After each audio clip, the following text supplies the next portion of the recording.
어떤 분들은 좀 중국인들 많이 들어온 걸 좀 불편해하신 분도 사실 뭐 있을 수는 있습니다. 우리가 이제 그냥 경기라든지 예. 그다음에 이제 뭐 산업을 보고 있으면 결국 소비를 많이 해줬던 뭐 쪽이기 때문에 중국인 인바운드를 산업적인 측면에서 보면 사실은 오지 않는 것이 좀 아쉬운 부분이 분명히 있죠.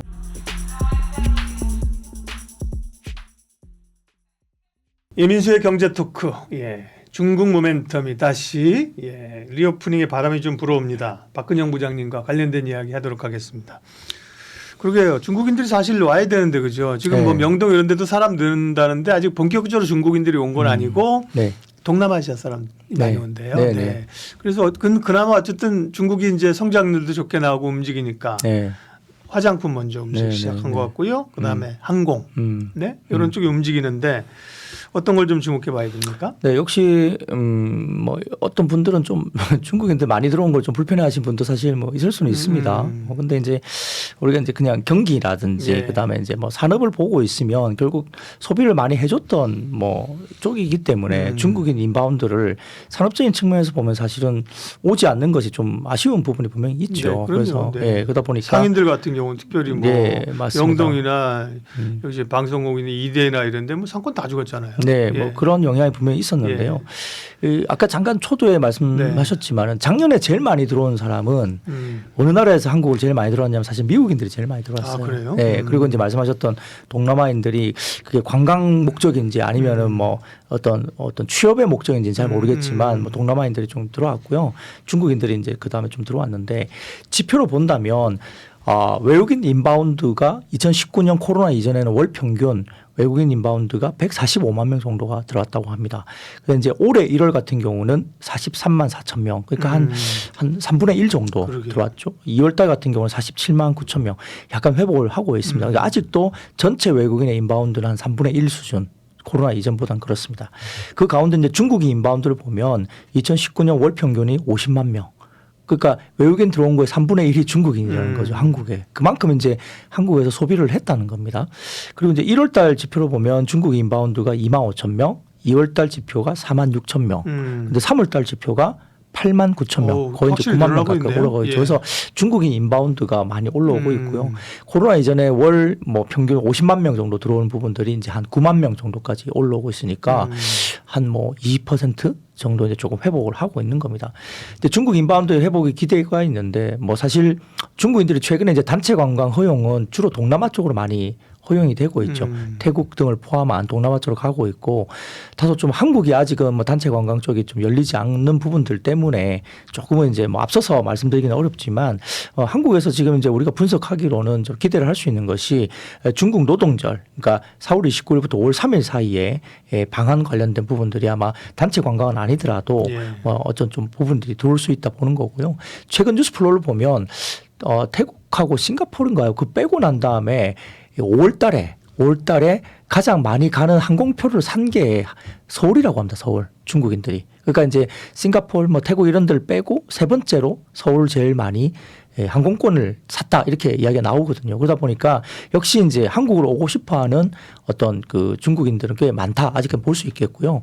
결국 이제 한류에 대한 부분인데 뭐 우리가 소위 말하는 이제 한한령이라는 게 있었지 않습니까? 근데 그럼에도 불구하고 뭐 K-팝이라든지 여러 가지 컨텐츠 관련된 부분들은 여전히 선호도가 중국 내에서도 상당히 높게 형성되어 있습니다.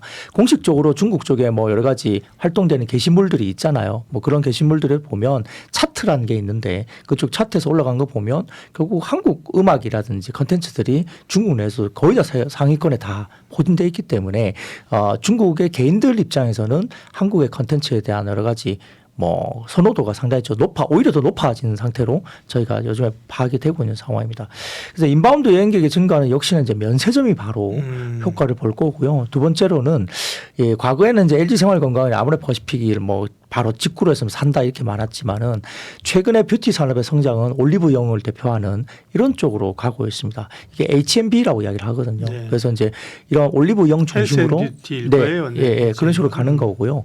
미국 시장도 보면 최근에 뭐 세포라라든지 그다음에 얼타 뷰티인가 뭐 이름이 그런 걸로 제가 알고 있는데 그쪽이 이제 올리브영과 똑같은 그런 체인점이거든요. 그런 쪽이 이제 1위를 하고 있죠. 그래서 그 미국 쪽도 역시나 그 올리브영과 같은 그런 어떤 시스템을 가진 어떤 뭐라 그럴까 샵을 통해서 화장품 뷰티 섹터가 이제 커지고 있다 이렇게 볼 수 있습니다. 그래서 이제 신세계 같은 경우도 그렇고 그다음에 뭐 호텔 신라 이런 쪽도 좋은데요. 면세점이 좋아진다면 실질적으로 뭐 호텔 신라가 좋아지긴 하겠죠. 호텔 신라는 아직도 적자는 아닙니다. 그래서 실적단을 봤을 때도 나쁘지 않을 것 같고 신세계 같은 경우도 공항점이 지금 2022년 4분기에 13억 정도 일매출액이 됐는데 최근에는 뭐 1분기 일매출액이 한 17억 정도로 늘고 있거든요. 그러니까 신세계 공항점도 상당히 좀 좋아지는 모습인데요. 근데 이제 뭐 우리가 이제 면세점 하면 호텔 신라를 딱 떠올릴 거예요. 그래서 그게 좋을 거다고 생각을 하시는데요. 의외로 이 면세 관련해서 좀 좋아 보이는 게 글로벌 텍스프리입니다. 네, 네. 네, 이게 맞아요. 이제 뭐 사후 면세점이나 여러 가지 뭐 분들 텍스 리펀드 관련된 쪽인데 이쪽이 주가가 움직이기 시작하거든요. 그러다 보니까 글로벌 텍스프리는 이제 이런 사후 면세점 관련된 부분에서 MS가 한 60% 정도 되고요. 절대 강자입니다. 절대 강자이고 그리고 또 그 중에서 이제 면세 관련된 부분을 해주고 수수료 부분 한 30% 정도 가져가는 거거든요. 그러니까 과거에 중국인들 많이 들어오고 막 면세점 미어 터질 때 보면 이 면세 상품 관련해 갖고 이제 텍스 관련된 부분들을 받으려면 그 어떤 그 창고에 줄을 서야 되는데요. 그 줄을 한 몇 시간씩 서가지고 이렇게 면세품을 이렇게 손에 들고 거기서 계속 영수증 들고 이제 몇 시간 동안 줄 서 있던 대기를 했거든요. 근데 그거를 단말기 같은 걸 쫙 깔아가지고 우리가 이제 뭐 예를 들어서 CD 단말기처럼 쫙 깔아놓고 거기서 그냥 이 영수증에 나와 있는 바코드 같은 거 딱 찍찍 이렇게 찍어서 텍스 리펀을 받고 바로 가는 뭐 그런 식으로 가는 것인데 이게 이제 글로벌 텍스프리가 하는 사업의 구조이죠. 그래서 기본적으로 이제 인바운드가 많아지고 또 최근에 보면 1분기만 놓고 보더라도 우리가 한국인이 나가는 한국인 내국인 면세점 매출액이 상당히 많이 또 올라왔습니다. 오히려 외국인 면세점 이용 매출액보다 내국인의 면세점 이용 매출이 훨씬 더 많이 올라와 있거든요. 그러니까 이제 그런 것도 있는데 여하튼 많은 사람들이 오고 가고 이제 공항에서 어떤 그런 면세 관련된 부분들을 처리한다면 뭐 호텔 신라도 좋아지겠지만은 뭐 글로벌 텍스프리 같은 종목들도 좀 지켜보셔야 된다 이렇게 말씀을 드리고 싶고요. 네. 그다음에 결국은 이제 우리가 그러면 면세점이 좋아지는데 화장품이 그럼 왜 면세점이 좋아집니까? 이렇게 이야기를 하죠. 면세점의 매출이 좋아지면 화장품이 왜 좋은데요? 이렇게 물어볼 수 있잖아요. 근데 이제 우리가 분석을 해보면 면세점 매출에 화장품이 차지하는 비중이 60%. 그렇게 많아요? 네. 한 30% 정도면 이해가 될 것 같아요. 60%입니다. 네, 의외로 화장품을 거의 다 대부분 편하게 사갑니다. 그래서 예전에 뭐 여러 가지 뭐 환율 변수라든지 이런 것들 때문에 뭐 면세점 안 가도 그냥 사도 더 싸다 뭐 이런 말도 있긴 했지만은 뭐 그런 경우가 만약에 아니라고 한다면 면세점의 이용객들의 전체 매출 비중의 60%가 화장품이라는 점에서는 절대 수치를 차지하고요. 그다음에 이제 뭐 LG 생활건강, 아모레퍼시픽 등등을 포함한 화장품 그 회사들의 마진율을 보면 면세점을 통한 그 판매가 제일 마진율이 높습니다. 예. 그리고 뭐 온라인 판매 그리고 방판 뭐 이렇게 내려가거든요. 그러니까 결국은 면세점 매출이 올라오면서 화장품의 매출이 올라오는 게 화장품 섹터 관련된 종목 입장에서도 상당히 매출 볼륨뿐만 아니라 마진율이 높아지는 부분이기 때문에 그러하고요. 다만 이제 최근에 코로나 사태 때문에 이제 면세점의 매출이 너무 안 좋다 보니까 대형 다이공들에게 이제 물건을 많이 재고를 넘겼죠. 그 과정에서 이제 수수료가 엄청나게 많이 불었지 않습니까? 그래서 최근 1, 2년 사이에 다이공 대상 수수료가 엄청나게 늘어났어요. 그러니까 그 수수료율을 좀 낮추겠다는 이야기를 계속적으로 좀 최근에 뉴스를 한번 찾아보시면 면세업계들이 이제는 좀 더 이 다이콘과 관련된 협상력을 늘리기 위해서 이 면세 관련된 그 수수료를 좀 낮추겠다 이야기가 계속 나옵니다. 뭐 그렇다 보면 지금 호텔 신라 관련해서 올해 1분기 올해 영업이익률을 일부 증권사가 한 5.9% 한 6% 원저리로 잡았거든요. 호텔 신라 영업이익률을.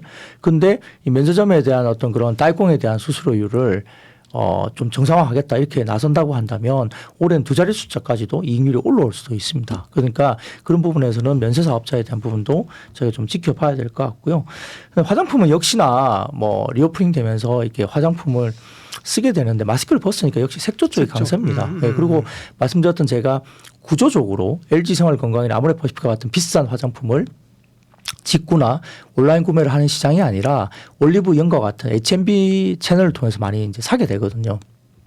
그러면 아무리 퍼시픽이나 LG 생활건강이 뭐 비싼 제품들이 일부 들어가기도 하겠습니다만 100만 원짜리를 올리브영에는 넣지 않겠죠. 그렇겠죠. 예, 그러다 보니까 이제 중소형 색조 브랜드들의 약진이 들어지는 겁니다. 그러니까 이것도 잘 보셔야 돼요. 그러니까 올리브영에서 뭘 주로 이제 취급을 하느냐. 물론 이제 약간 비싼 라인업들도 이제 올리브영이나 이런 데 들어가기 시작했습니다만 어쨌든 아직까지는 절대 수치는 중소 색조 화장품들의 흐름이 상당히 좋았고요. 그다음에 아이패밀리 있으신가요? 뭐 이쪽도 보면은 뭐 일본 시장 공략하면서 드럭스토어 지금 이야기하고 있고 또 IS 패밀리 뭐 이런 쪽도 뭐 CS 뭐 C 인터내셔널 이쪽인가요? 이쪽도 마찬가지고 대부분 다 이제 중소 색조 화장 쪽이거든요. 뭐 클리오도 마찬가지고요. 그래서 마스크를 벗는 구간에서는 역시 이제 색조 화장품 중심 그리고 중소 화장품 브랜드 중심의 약진이 올리브영 H&B를 통한 약진이 좀 이루어진다 볼 수밖에 없습니다. 물론 이제 올리브영을 들어가게 되면 매출 볼륨은 좋아지지만 이익률이 좀 낮지 않느냐. 예를 들어서 우리가 홈쇼핑 같은 경우도 그렇잖아요. 매출 볼륨은 나와도 네. 홈쇼핑에 또 수수료를 줘야 되니까 그렇죠. 마진을 좀 깎아 먹는다 이렇게 생각할 수 있지만 중소업체 입장에서는 뭔가 하나가 히트가 나와야 되고 매출 볼륨이 나와야 좀 마진율이 좀 낮다 하더라도 그래도 이제 그거에서 절대 마진은 규모가 커지는 거잖아요. 매출이 많이 나오면. 그래서 그런 어떤 채널을 이용할 수밖에 없다는 측면에서는 역시 이제 색조 쪽으로 갈 수밖에 없죠. 그래서 전반적으로 봤을 때는 뭐 증권사마다 약간의 차이가 있습니다만 신한금융투자에서는 올해 중국인 인바운드를 한 200만 명 정도로 추산을 한 것 같고요. 삼성증권에서는 올해 인바운드 추정치를 기존의 200만 명에서 300만 명으로 최근에 좀 올렸습니다. 그리고 내년에 인바운드 중국인들의 인바운드 추정치를 800만 명대로 잡았거든요. 충분히 좀 가능하다고 봐요. 그러니까 과거에 중국인들이 가장 많이 들어왔을 때가 최근에 지켜보면 2016년 정도 수준입니다. 그때가 뭐 별그대 이런 드라마만 나올 때였는데 단체로 그랬잖아요. 그러니까 막 네. 어느 기업체에서 막 네네. 직원들 포상휴가로 막 와서 한강에서 막 치맥하고 네네. 막 그랬었어요. 네. 네. 그때 이제 보면 한 800만을 좀 넘게 들어왔거든요. 네. 그래서 뭐 내년 정도 그림은 충분히 이연 수요나 이런 여행객들이 800만 명 정도까지는 들어올 수 있다라고 추정하는 바람에 뭐 그렇게 된다면 뭐 엄청난 어떤 수요가 들어올 수밖에 없죠. 그러니까 뭐 중국인들이 들어오는 것에 대한 호불호를 뭐 차치하더라도 일단 들어오게 되면 소비를 하는 것이고 그와 관련해서 물론 이제 품목이 좀 바뀔 수는 있습니다. 뭐 화장품을 60% 면세점에 샀다 하는데 중국인들이 과거와 달리 뭐 화장품 말고 다른 아이템을 살 수도 있죠. 예를 들어서 뭐 음반을 사간다든지 뭐 국내에서 들어와 가지고 그래서 뭐 컨텐츠 관련된 부분도 네. 있고 이런 부분도 있을 수 있는데 여튼 뭐 중국인들이 일단 많이 들어오게 되면 면세 사업자들은 좋을 수밖에 없는 환경으로 갈 수 있고 그다음에 기본적으로 이제 면세 사업장 중에서 아직까지는 큰 포지션을 차지하는 것은 역시 화장품 쪽이 가장 큰 차지를 하고 국내에서도 화장품에 대한 성장이 역시나 그 올리브영을 통한 H&B를 통한 채널이 결국은 이제 화장품의 성장을 이끌고 있다는 점에서는 대형사들보다는 약간 중소형사군의 약간 색조 위주의 종목 중심으로 좀 포커싱을 맞추는 게 좋지 않을까 이렇게 판단됩니다. 면세 관련해서 이제 호텔신라, 글로벌텍스프리, 올리브영도 어쨌는데 올리브영은 상장사가 아니고 CJ일 거예요, 그죠? 네. 여기서 이제 주식회사 CJ가 가지고 있나 아마 그럴 거예요. 그렇고 하고요. 그러면 색조 쪽은 아까 화장품은 뭐 LG 생건이나 네. 아모레는 좀 무겁고 네. 색조 쪽에서 그러면 클리오라든지 네? 클리오라든지 네. 그다음에 아이패밀리스인가요? 예, 예. 뭐 그게 제가 좀 보겠습니다. 아이패밀리. 네네. 예. 예, 맞죠. 아이패밀리스 뭐 이런 종목들도 최근에 굉장히 많이 오르긴 좀 했어요. 근데 이제 신제품들이 굉장히 잘 팔리고 아이패밀리스 같은 경우는 또 굉장히 저가형의 물건들을 굉장히 빠르게 대응을 잘 합니다. 그래서 뭐 중국 쪽에 이번에 진출을 또 새로운 브랜드가 했고요. 네. 그런 분들이 이제 아이패밀리스는 굉장히 강점이 있습니다. 그러니까 예를 들어서 뭐 한국 돈으로 한 10,000원 선 정도 하는 이런 어떤 뭐 아이템들을 빨리빨리 만들어내면서 아주 많은 제품들을 빨리빨리 대응을 하는 그런 장점이 있는 회사이기 때문에 그러고요. 뭐 CNC 인터내셔널 이쪽도 주가 흐름이 최근에 좋긴 합니다만 어쨌든 이런 종목들도 결국은 주목을 받을 수밖에 없거든요. 그래서 기본적으로 말씀드릴 수 있는 부분들은 이렇게 CNC 인터내셔널, 아이패밀리스, 그다음에 클리오 이런 색조 화장품군을 가진 중소형 브랜드사가 좀 더 이제 대형사보다는 좀 나을 수 있다 이렇게 보이는 거고요. 네. 뭐 대형사들은 아무래도 이제 포지셔닝이 좀 애매합니다. 그러니까 고가 라인에서 로레알 등을 포함한 중국 시장에서 제일 잘 팔린 게 로레알이거든요. 그래서 그런 쪽이 굉장히 좋고요. 그러려면 이제 기관 외국인 수급이 큰 게 들어와줘야 네, 되는데 네, 그럴 네, 환경은 맞아요. 아니니까 네, 그래서 네, 결국 네. 이제 개인들의 수요로는 화장품 쪽에서도 어떤 특화된 뭔가 내러티브가 되는 중소형주로 간다. 네네. 그렇게 하고 예. 그러면 이제 뭐 프레아인가 뭐 그쪽에 중국 로컬 업체도 굉장히 잘합니다. 최근에 그래서 포지셔닝이 좀 애매해요. 그러니까 아주 고가는 유럽 제품이나 다른 데서 많이 들어오고 또 중국인들이 거기에도 돈을 쓴단 말이죠. 네. 그래서 유럽 제품에 대한 선호가 높고요. 로레알이 굉장히 성장하고 있고 근데다가 지금 이제 로컬 업체들이 또 중국 업체가 잘 하고 있고 또 그걸 또 한국 업체 만들어주죠. 코스맥스나 이런 회사들이 또 로컬 업체들의 그 물건을 만들어주잖아요. 그러니까 어떻게 보면 한국 물건하고 뭐 중국 업체 물건하고 이렇게 차이가 별로 없을 수도 있어요. 코스맥스가 또 만들어주니까 뭐 그런 것들 때문에 네. 또 브랜드의 어떤 분위기가 달라질 수는 있겠지만 그런 부분들이 LG 생활건강이나 아무래도 보시피 좀 약간 애매한 부분이 분명히 있는데 예, 국내에서 색조를 또 잘하는 것 같아요. 색조 부분이 중소형사들이 또 되게 대응을 잘 하고 있기 때문에 오히려 뭐 중국 쪽도 마찬가지고 또 일본이나 미국 쪽으로도 여러 가지 부분을 잘 하고 있는 회사들 이런 쪽이 이제 국내 중소형 색조 화장품사들이 잘하고 있는 모습이 있고요. 참 재밌는 게 일본도 우리가 뭐 SK2라든지 이 자기네들 브랜드가 좋은 게 많이 있잖아요. 네. 근데 수입되는 일본 쪽에서 수입되는 화장품 그 회사 중에 그러니까 일본으로 들어가는 외국 브랜드 중에 한국 브랜드 전체 한국 브랜드 양이 일본의 1위라고 해요. 그러니까 일본 사람들이 수입을 하는 외국 브랜드 전체 총량이 한국이 1위라고 합니다. 또 이제 한류, 케이팝 뭐 이런 뭐 그럴 수도 영향이 있습니다. K-컨텐츠 영향이 있을 거예요. 그러니까 뭐 예를 들어서 뭐 유럽 제품을 많이 갖고 간다거나 이렇게 생각했는데 실제로 뜯어보니까 일본 내에서 수입하고 있는 어떤 그 나라를 보면 한국이 1등이라는 거죠. 그래서 일본 쪽에 어떤 그 화장품 국내 화장품의 수요도 일본 향으로도 상당히 좀 괜찮고 네. 미국 쪽도 괜찮고 올라오고 있다 이런 부분이고요. 그리고 이제 뭐 우리가 미용계기 같은 경우도 보면 뭐 남미라든지 이쪽도 반응이 굉장히 좋지 않습니까? 그래서 의외로 이렇게 미와 뷰티와 관련된 부분들은 뭐 남미 쪽이라든지 그다음에 일본, 미국 쪽에 예. 성장을 좀 더 가져가는데 워낙 그 중국의 포지션이 워낙 컸고 또 중국의 소비가 워낙 컸기 때문에 포지션도 컸고 절대 금액도 컸기 때문에 일본이나 미국이 그걸 전부 다 메이크업을 해주지는 못합니다. 현재 뭐 크기로 봐서는 네. 그렇긴 하더라도 중국 쪽이 더 나빠지기는 좀 쉽지 않고 조금씩 회복되고 있고 또 미국이나 일본 쪽에서 올라온다는 개념이 있기 때문에 그렇게 되면 어느 정도 이 부분도 좀 리바운딩이 나올 수 있지 않을까 생각 들고요. 뭐 용기 사업자 중에서는 최근에 펌텍 코리아 이런 종목들이 네, 꽤 네. 올랐거든요. 예. 그런 부분들도 연우 같은 경우는 LG 생활건강이나 아무래도 퍼시픽의 그 비중이 굉장히 높습니다. 연우가. 그래서 그 두 개 회사가 별로 매출이 안 나오면 연우가 좀 쉽지 않거든요. 근데 최근에 펌텍 코리아가 상대적으로 좀 낮은 밸류에이션을 받고 있었다는 점에서 뭐 기맞추기일 수 있는데요. 워낙 네. 저평가되어 있다 보니까 용기 업체 중에 펌텍 코리아 이런 종목들이 올라오는데 쉽게 보면 펌텍 코리아가 뭘 잘하냐면 우리가 선크림을 이제 바를 때 선스틱이라는 게 있잖아요. 네, 있죠. 돌돌 올려서 예, 이렇게 예, 스틱처럼 예. 그런 것도 잘하는 회사가 이제 펌텍 코리아입니다.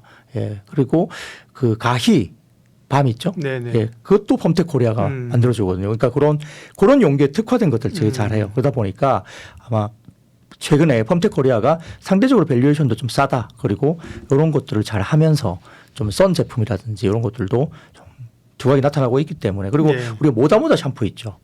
모다모다 샴푸 감으면은 이제 염색이 까매지는 거? 되는. 예, 예. 예, 예. 그 지금은 좀 이제 문제가 돼서 그러니까 그렇지만 좀 노지가 예, 있었는데. 모다모다 샴푸의 진공 펌프 있잖아요. 그것도 그 펌텍 코리아가 있습니다. 진공 펌프가 안 되면 3중 이게 진공이 되는데 네. 그 기술이 안 돼 갖고 상품이 그 상품화가 안 됐었거든요. 염색 샴푸들이. 근데 물론 이제 그 성분의 문제 때문에 지금 문제가 되지만 그게 기존에 만들어졌던 게 제품화되지 않은 게 예. 진공 펌프 기술이 안 돼서 그랬어요. 근데 그거를 펌텍 코리아가 만들 정도로 예, 예. 기술력이 또 약간 또 다릅니다. 그러니까 우리 화장품 용기 뭐 병 같은 걸 예쁘게 만드는 것 별개로 그런 기술력이 기술력이 또 필요하구나. 있는 거죠. 예. 네. 그래서 펌텍 코리아가 참 재밌는 회사인데 네. 최근에 보면은 펌텍 코리아가 꽤 많이 주가 흐름이 올라왔다는 점. 네. 그 뭐 보시면은 나올 거예요. 펌텍 코리아가. 저도 이제 이 펌텍 코리아는 뭐 미팅도 하고 이렇게 그 예전에 그 탐방도 가봤었던 회사거든요. 네. 그 보시면 예, 4월 6일 날 14,000원 정도 수준에서 벌써 2만 원대까지 올라왔네요. 그러니까 최근에 주가가 상당히 좀 이런 것들 부각이 되면서 흐름들이 좋았다. 이런 부분도 좀 지켜볼 예. 필요가 있겠습니다. 다시 바람이 좀 불고 있는 리오프닝 면세 화장품 얘기 박근정 부장님과 함께했습니다. 고맙습니다. 네, 감사합니다.